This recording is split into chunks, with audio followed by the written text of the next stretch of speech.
Hello guys, welcome again on my YouTube channel. ਅੱਜ ਦਾ ਆਪਣਾ ਜੋ ਕਿਊ ਕਾਰਡ ਹੈ ਉਹਦਾ ਨਾਮ ਹੈ describe N important decision you made. ਕੁਛ ਤੁਸੀਂ ਕੋਈ ਡਿਸੀਜ਼ਨ ਲਿਆ, ਠੀਕ ਹੈ। ਵੈਨ ਇਟ ਵਾਜ਼, ਕਦੋਂ ਸੀ। ਵਟ ਦੀ ਡਿਸੀਜ਼ਨ ਵਾਜ਼, ਡਿਸੀਜ਼ਨ ਕੀ ਸੀਗਾ। ਕੰਪਲੀਟ ਹੋਇਆ ਕਿ ਨਹੀਂ। ਵਟ ਯੂ ਫੈਲਟ, ਤੁਸੀਂ ਮਹਿਸੂਸ ਕੀ ਕੀਤਾ। ਓਕੇ, ਕਿਊ ਕਾਰਡ ਸਟਾਰਟ ਕਰਨ ਤੋਂ ਪਹਿਲਾਂ ਜਸਟ 30-40 ਸੈਕਿੰਡਸ ਲਊਂਗਾ ਤੁਹਾਡੇ। ਸਬਸਕ੍ਰਾਈਬ ਰਾਜਾ ਜ਼ਰੂਰ ਕਰੋ ਚੈਨਲ ਨੂੰ, ਪਲੀਜ਼ ਸਬਸਕ੍ਰਾਈਬ ਜ਼ਰੂਰ ਕਰਿਆ ਕਰੋ ਜੋ ਵੀ ਬੱਚਾ ਨਵਾਂ ਆਉਂਦਾ, ਠੀਕ ਹੈ। ਉਸ ਤੋਂ ਬਾਅਦ ਸੰਡੇ ਨੂੰ ਇੱਕ ਬਿਲਕੁਲ free of cost IELTS the class ਹੁੰਦੀ ਹੈ। ਤੁਸੀਂ ਉਹ ਕਲਾਸ ਜੁਆਇਨ ਕਰਨ ਦੇ ਲਈ ਜੋ ਲਿੰਕ ਹੈਗਾ ਉਹ ਮੈਂ ਡਿਸਕ੍ਰਿਪਸ਼ਨ ਦੇ ਵਿੱਚ ਪਾ ਦਿੱਤਾ, ਜੁਆਇਨ ਕਰ ਸਕਦੇ ਹੋ।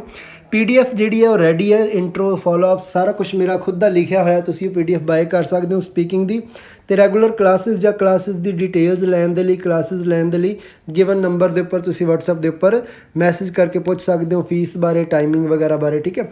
ਚਲੋ ਕਿਊ ਕਾਰਡ ਸਟਾਰਟ ਕਰਦੇ ਹਾਂ ਜੀ। From my childhood to this present time, ਮੇਰੇ ਬਚਪਨ ਤੋਂ ਲੈ ਕੇ ਹੁਣ ਤੱਕ I have taken so many small and big decisions to make my life easy peasy. ਮੈਂ ਮੇਰੀ ਲਾਈਫ ਦੇ ਵਿੱਚ ਬਹੁਤ ਛੋਟੇ ਵੱਡੇ ਫੈਸਲੇ ਲਏ ਨੇ ਮੇਰੀ ਜ਼ਿੰਦਗੀ ਨੂੰ ਸੌਖਾ ਬਣਾਉਣ ਦੇ ਲਈ। although sometimes my experience was not as such as I wanted, ਚਾਹੇ ਭਾਵੇਂ ਕਦੇ ਕਦੇ ਮੇਰਾ ਤਜਰਬਾ ਜਿਹੜਾ ਐਕਸਪੀਰੀਅੰਸ ਹੈ ਉਵੇਂ ਦਾ ਨਹੀਂ ਰਿਹਾ ਜਿਵੇਂ ਮੈਂ ਚਾਹੁੰਦਾ ਸੀਗਾ, but the majority of the time I was actually over the moon. ਪਰ ਜ਼ਿਆਦਾਤਰ ਵਾਰ ਮੈਂ ਬਹੁਤ ਖੁਸ਼ ਸੀਗਾ, ਠੀਕ ਹੈ। ਹਾਊਐਵਰ, ਪਰੰਤੂ here I would like to narrate an important decision that I have made. ਪਰ ਇੱਥੇ ਜਿਹੜੀ ਮੈਂ ਗੱਲ ਕਰਨ ਜਾ ਰਿਹਾ ਇੱਕ ਇੰਪੋਰਟੈਂਟ ਡਿਸੀਜ਼ਨ ਦੇ ਬਾਰੇ ਜੋ ਕਿ ਮੈਂ ਲਿਆ, and that is none other than the decision about learning driving skills. ਅਤੇ ਇਹ ਡਿਸੀਜ਼ਨ ਹੈਗਾ ਡਰਾਈਵਿੰਗ ਸਕਿੱਲਸ ਨੂੰ ਲਰਨ ਕਰਨ ਦਾ। I vividly remember it was a time when I was pursuing my 12th standard. ਮੈਨੂੰ ਚੰਗੀ ਤਰ੍ਹਾਂ ਯਾਦ ਹੈ ਕਿ ਉਸ ਸਮੇਂ ਦੀ ਗੱਲ ਹੈ ਜਦੋਂ ਮੈਂ 10ਵੀਂ ਕਲਾਸ ਦੇ ਵਿੱਚ 12ਵੀਂ ਕਲਾਸ ਦੇ ਵਿੱਚ ਪੜ੍ਹ ਰਿਹਾ ਸੀਗਾ। ਐਟ ਦੈਟ ਟਾਈਮ, ਉਸ ਸਮੇਂ ਦੇ ਦੌਰਾਨ, my grandfather told me that in order to match up with the fast pace of life driving skills is mandatory, ਠੀਕ ਹੈ। Driving skill is mandatory. ਮੇਰੇ ਗ੍ਰੈਂਡਫਾਦਰ ਨੇ ਮੈਨੂੰ ਕਿਹਾ, ਇਹ ਲਾਈਨ ਤੁਸੀਂ ਪੱਕੀ ਯਾਦ ਕਰ ਸਕਦੇ ਹੋ, ਕਿ ਜ਼ਮਾਨੇ ਦੀ ਤੇਜ਼ ਰਫ਼ਤਾਰ ਦੇ ਨਾਲ ਰਲਣ ਦੇ ਲਈ ਡਰਾਈਵਿੰਗ ਸਕਿੱਲ ਮੈਂਡੇਟਰੀ ਹੈ for each and every person, ਹਰੇਕ ਜਣੇ ਦੇ ਲਈ। Surprisingly I spent almost a week making this decision because I was afraid of driving, ਠੀਕ ਹੈ। ਤਾਂ ਮੈਂ ਇੱਕ ਹਫ਼ਤਾ ਲੈਤਾ ਇਹ ਡਿਸੀਜ਼ਨ ਬਣਾਉਣ ਨੂੰ, ਠੀਕ ਹੈ। Describe a decision that you made, ਤਾਂ ਕੁਝ ਖਾਸ ਵੀ ਤਾਂ ਹੋਣਾ ਚਾਹੀਦਾ ਨਾ। ਕਿਉਂ ਕਢਾਈ ਨਹੀਂ ਨਾ ਵੀ 1 ਸੈਕਿੰਡ 'ਚ ਡਿਸੀਜ਼ਨ ਲੈ ਲਿਆ। 1 ਹਫ਼ਤਾ ਲੈ ਲਿਆ ਡਿਸੀਜ਼ਨ ਲੈਣ ਨੂੰ, ਕਿਉਂਕਿ ਮੈਨੂੰ ਡਰਾਈਵਿੰਗ ਤੋਂ ਡਰ ਲੱਗਦਾ ਸੀਗਾ। ਦੀ ਰੀਜ਼ਨ ਬੀਂਗ, ਕਾਰਨ ਇਹ ਸੀਗਾ ਡਰ ਲੱਗਣ ਦਾ, that my family and I met with an accident. ਮੇਰੀ ਫੈਮਿਲੀ ਅਤੇ ਮੈਂ, ਸਾਡਾ ਕੋਈ ਐਕਸੀਡੈਂਟ ਹੋ ਗਿਆ ਸੀਗਾ when I was just 7 year old, ਜਦੋਂ ਮੈਂ 7 ਸਾਲਾਂ ਦੀ ਸੀ ਜਾਂ ਸਾਂ। ਅਤੇ ਅਨਫੋਰਚੂਨੇਟਲੀ, ਬਦਕਿਸਮਤੀ ਨਾਲ, I have lost one of my dear uncle in that accident. ਉਸ ਐਕਸੀਡੈਂਟ ਦੇ ਵਿੱਚ ਮੇਰੇ ਇੱਕ ਅੰਕਲ ਦੀ ਡੈਥ ਹੋ ਗਈ। ਸੋ ਫਰੋਮ ਦੈਟ ਟਾਈਮ, ਉਸ ਸਮੇਂ ਤੋਂ ਮਾਈ ਫੀਅਰ ਆਫ ਡਰਾਈਵਿੰਗ ਸਟੈਮਡ, ਮੇਰਾ ਜਿਹੜਾ ਡਰਾਈਵਿੰਗ ਦਾ ਫੀਅਰ ਹੈਗਾ ਉਹ ਬਣਿਆ ਹੋਇਆ, ਤਣਿਆ ਹੋਇਆ। ਸਟੈਮ ਦਾ ਮਤਲਬ ਹੁੰਦਾ ਤਣਿਆ ਹੋਣਾ। ਬਟ ਸਮ ਹਾਊ, ਪਰ ਕਿਸੇ ਤਰ੍ਹਾਂ, I gathered some courage and by the ਡਿਟ of personal trainer now I am good at driving, ਠੀਕ ਹੈ।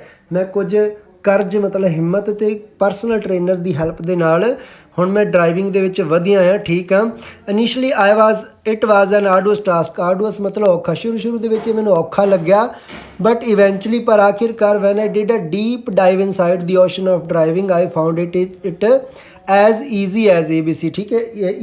ABC ਇੱਕ EDM ਹੈ, ਸੌਰੀ ਮੇਰੀ ਵੋਇਸ ਫੰਬਲ ਕਰ ਗਈ, ਠੀਕ ਹੈ। ਜਦੋਂ ਮੈਂ ਇਹਦੇ ਡਰਾਈਵਿੰਗ ਦੇ ਸਾਗਰ ਦੇ ਵਿੱਚ ਇੱਕ ਡੂੰਘੀ ਡੁਬਕੀ ਲਗਾਈ, ਯਾਨੀ ਕਿ ਕਾਫੀ ਮਿਹਨਤ ਕੀਤੀ, ਮੈਨੂੰ ਇੱਦਾਂ ਲੱਗਿਆ ਵੀ ਇਹ ਤਾਂ ਐਂ ਹੀ ਸੌਖਾ ਹੀ ਹੈ ਜਿਵੇਂ ABC ਸਿੱਖਣੀ ਹੋਵੇ। When it comes to the question of Y it was an important decision, ਜਦੋਂ ਇਸ ਸਵਾਲ 'ਤੇ ਗੱਲ ਆਉਂਦੀ ਹੈ ਕਿ ਇਹ ਡਿਸੀਜ਼ਨ ਇੰਪੋਰਟੈਂਟ ਕਿਉਂ ਸੀਗਾ, to be honest I have nothing to speak ill about this. ਇਮਾਨਦਾਰੀ ਨਾਲ ਬੋਲਾਂ ਤਾਂ ਮੇਰੇ ਕੋਲ ਕੁਛ ਵੀ ਬੁਰਾ ਹੈ ਨਹੀਂ ਇਹਦੇ ਬਾਰੇ ਬੋਲਣ ਨੂੰ। If I had because if I had not taken this decision, ਕਿਉਂਕਿ ਜੇ ਮੈਂ ਇਹ ਡਿਸੀਜ਼ਨ ਨਾ ਲਿਆ ਹੁੰਦਾ, I would not have gotten my driving licence, ਮੈਨੂੰ ਡਰਾਈਵਿੰਗ ਲਾਇਸੈਂਸ ਵੀ ਨਹੀਂ ਮਿਲਣਾ ਸੀਗਾ। ਇਵਨ ਆਈ ਕੈਨ ਸੇ, ਇੱਥੋਂ ਤੱਕ ਮੈਂ ਇਹ ਵੀ ਕਹਿ ਸਕਦਾ ਹਾਂ, ਇਹ ਡਿਸੀਜ਼ਨ ਮੇਰੇ ਲਈ ਇੱਦਾਂ ਸੀਗਾ like killing 2 birds with 1 stone, ਜਿਵੇਂ ਕਿ ਇੱਕ ਤੀਰ ਨਾਲ 2 ਨਿਸ਼ਾਨੇ। ਕਿਵੇਂ ਇੱਕ ਤੀਰ ਦੇ ਨਾਲ 2 ਨਿਸ਼ਾਨੇ? I not only but also ਵਾਲੀ ਸਟਰਕਚਰ ਵੀ ਲੱਗ ਗਈ। I not only overcome my fear, ਮੈਂ ਸਿਰਫ ਆਪਦੇ ਫੀਅਰ, ਡਰ ਨੂੰ ਹੀ ਘੱਟ ਨਹੀਂ ਕੀਤਾ, but I also have the liberty to go here and there by car. ਅਤੇ ਹੁਣ ਮੈਨੂੰ ਆਜ਼ਾਦੀ ਵੀ ਹੈ ਕਿ ਮੈਂ ਇੱਧਰ ਉੱਧਰ ਆਪਣੀ ਮਰਜ਼ੀ ਨਾਲ ਜਾ ਸਕਦਾ ਹਾਂ ਜਾਂ ਜਾ ਸਕਦੀ ਹਾਂ। All in all this was an important decision that I made. ਠੀਕ ਹੈ, ਸਾਰਾ ਕੁਛ ਕਰਾ ਕੇ ਇਹ ਉਹ ਵਧੀਆ ਵੱਡਾ ਡਿਸੀਜ਼ਨ ਸੀਗਾ ਜਿਹੜਾ ਮੈਂ ਕੀਤਾ। ਓਕੇ ਰਾਜੇ, ਜੇ ਕੋਈ ਬੱਚਾ ਕਲਾਸ ਜੁਆਇਨ ਕਰਨੀ ਚਾਹੁੰਦਾ ਕੰਟੈਕਟ ਕਰ ਸਕਦੇ ਹੋ, PDF ਬਾਈ ਕਰਨੀ ਚਾਹੁੰਦੇ ਹੋ ਕੰਟੈਕਟ ਕਰ ਸਕਦੇ ਹੋ। ਲਾਈਕ ਅਤੇ ਸਬਸਕ੍ਰਾਈਬ ਜ਼ਰੂਰ ਕਰ ਦੇਣਾ। Thank you.